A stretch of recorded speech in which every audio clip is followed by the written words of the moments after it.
Paano kung napagod na tayo pero hindi natin pinaparamdam? Paano kung gusto mo nang sumuko pero ang tanging pinapakita mo lang ay ang paglaban?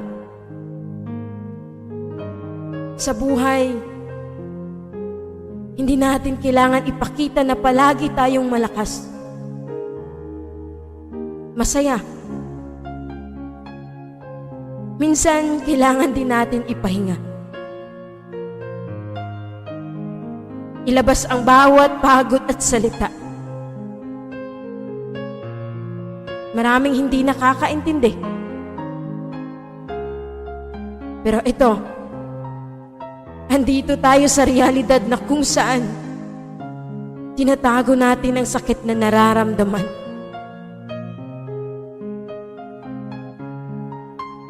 Kailan ba dapat tayo magpahinga?